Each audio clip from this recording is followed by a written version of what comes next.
et bienvenue dans cette vidéo sur les pires erreurs à éviter quand on choisit des mots-clés en SEO.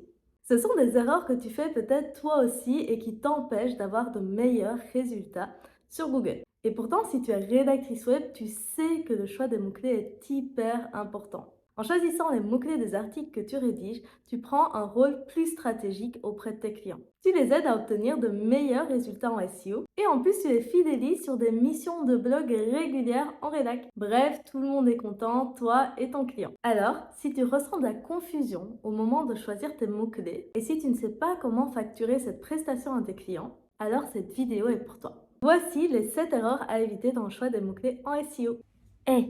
Reste bien jusqu'à la fin parce que j'ai une petite surprise pour toi. La première erreur consiste à essayer de positionner une page informationnelle sur un mot-clé transactionnel. Prenons un exemple. C'est comme si vous essayiez de vous positionner sur bougies parfumées avec un article de blog sur les bougies parfumées.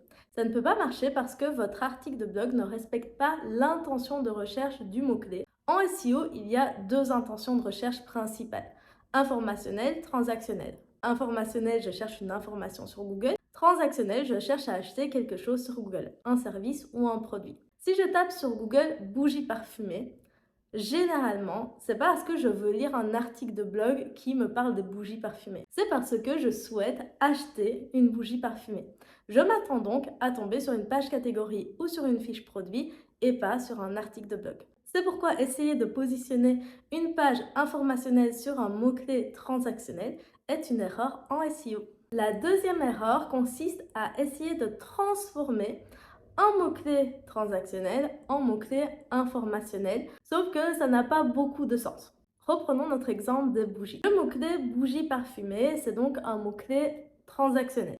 Donc on ne peut pas faire un article de blog et essayer de se positionner sur bougie parfumée. Du coup là, il y en a certains qui vont se dire ok, je comprends. Ça veut dire que je dois transformer mon mot-clé transactionnel en mot-clé informationnel. Et du coup, ils vont dire d'accord, je vais écrire un article sur c'est quoi une bougie parfumée ou sur comment choisir une bougie parfumée. Sauf que ça va pas vraiment marcher. Pourquoi? Parce que est-ce que quelqu'un va vraiment taper sur Google c'est quoi une bougie parfumée, ou est-ce que quelqu'un va vraiment taper sur Google comment choisir une bougie parfumée? Bah pas vraiment. Là, on essaye d'un petit peu forcer, mais en SEO, ça ne fonctionne pas non plus. Il faut choisir un véritable mot-clé informationnel. Par exemple, si on prend les bougies, ça pourrait éventuellement être marque de bougies parfumées. Là, on prend bougie parfumée, on transforme en informationnel, sauf que là, c'est en effet possible que quelqu'un aille sur Google et tape les meilleures marques de bougies parfumées. Ou alors, on peut complètement se détacher de l'objet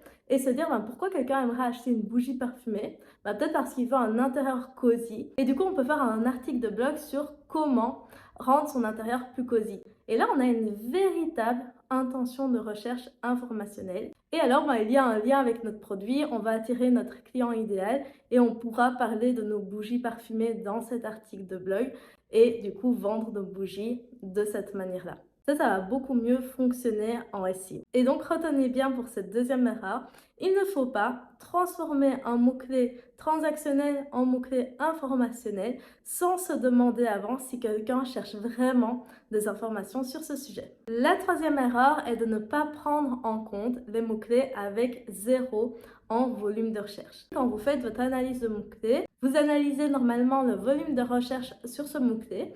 Autrement dit, vous vérifiez s'il y a des personnes qui recherchent ce mot-clé tous les mois et parfois il y en a 0. Et là, vous allez vous dire personne ne recherche ce mot-clé. Du coup, hop, poubelle, je ne le prends pas. Ça, c'est une erreur. C'est une erreur parce que c'est parce qu'un outil vous dit qu'il y a 0 volume de recherche qu'il y en a vraiment 0. Donc pour ça, il va falloir vraiment réfléchir à sa stratégie de manière globale pour voir si le mot-clé est pertinent ou pas. Mais en tout cas, c'est pas parce qu'il y a 0 en volume de recherche qu'il faut nécessairement ne pas prendre ce mot-clé dans cette stratégie. Il faut bien retenir que c'est une histoire d'équilibre dans la stratégie SEO. La quatrième erreur consiste à regarder la concurrence du mot-clé uniquement avec Ubersuggest.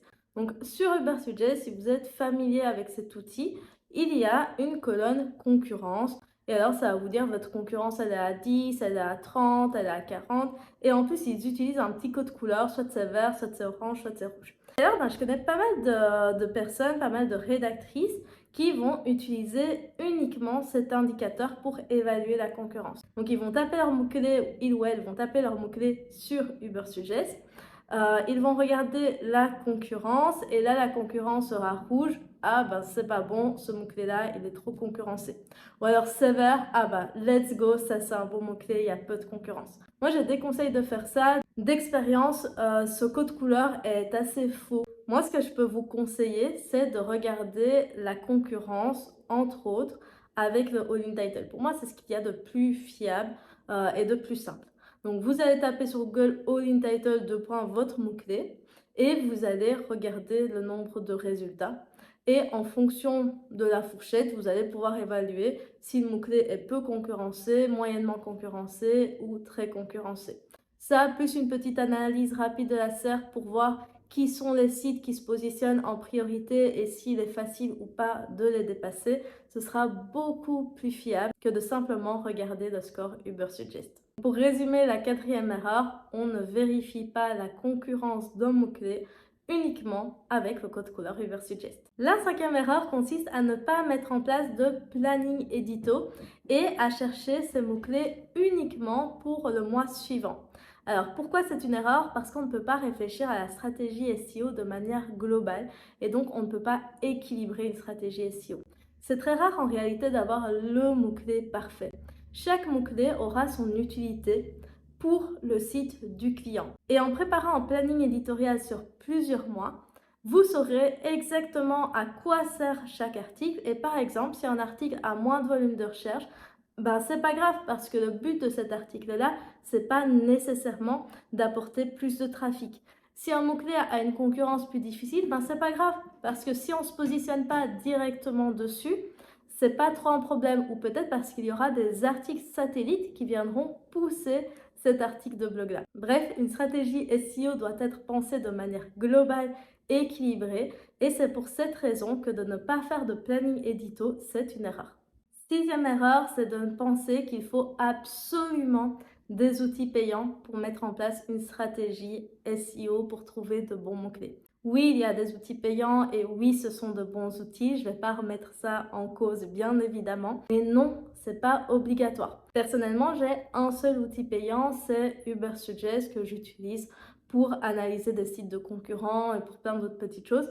Donc j'aime bien cet outil, il coûte 30 € par mois, donc super abordable. Mais même sans cet outil, je pourrais gérer ma stratégie SEO qu'avec des outils gratuits. C'est une erreur de se dire « Ah, moi, je ne peux pas proposer de stratégie SEO à mes clients parce que je n'ai pas d'outils payants. » Non, vous pouvez très bien le faire avec des outils gratuits parce que le plus important, c'est la méthodologie. Et septième et dernière erreur, c'est de ne pas faire payer la recherche de mots-clés. Donc ça, c'est une erreur qui est très répandue chez les rédactrices web. Les rédactrices web offrent souvent la recherche de mots-clés alors que non, c'est un travail à part entière, surtout que c'est un travail hyper stratégique. Donc c'est une mission qui se rémunère. Si tu es rédactrice web, garde bien ça en tête pour tes prochains prospects. J'espère que cette vidéo t'a permis d'apprendre quelques astuces sur la recherche de mots-clés en SEO. Maintenant, il te manque peut-être une méthode claire et étape par étape pour trouver les bons mots-clés rapidement sans te prendre la tête pendant des heures. Imagine s'il existait une méthode pas à pas pour trouver 20 mots-clés pépites en 2 heures top chrono. Cette méthode serait basée sur un code couleur qui te permettrait de savoir instantanément si un mot-clé est à garder ou à jeter. Tu pourrais alors te sentir plus confiant ou plus confiante auprès de tes clients et prendre un rôle plus stratégique dans tes missions de rédacteur ou de rédactrice web. Et tu pourrais être rémunéré en conséquence. Eh bien, cette méthode existe et je te l'apprends dans ma formation Planning Édito. L'objectif de cette formation est de décomplexifier le choix des mots-clés en SEO. Ainsi, tu ne passeras plus des heures et des heures à regarder ton Google Sheet en te demandant si tu as choisi les bons mots-clés pour aider ton client à se positionner sur Google, à dépasser ses concurrents et à attirer du trafic qualifié sur son site internet. Dans cette formation, tu découvriras une méthode simple et pas à pas que j'ai développé pendant mes 4 années d'expérience en tant que rédactrice web SEO. C'est grâce à cette méthode que j'ai pu faire passer des sites de zéro à des dizaines de milliers de visiteurs mensuels. En plus de la théorie, tu trouveras également des études de cas dans lesquelles j'analyse les stratégies de mots-clés pour les blogs d'un e-commerce, d'un infopreneur ou encore d'une grosse entreprise. Ça te permettra de rendre la théorie encore plus concrète et de pouvoir l'appliquer encore plus facilement à tes propres clients. Dans cette formation, je partage des outils gratuits, comme ça tu n'auras pas besoin de dépenser des dizaines d'euros tous les mois pour faire tes études de mots-clés. Pour te remercier d'être arrivé au bout de cette vidéo, je t'offre un code promo sur la formation. Tu trouveras le lien juste ici. Merci à toi, ciao ciao et des bisous.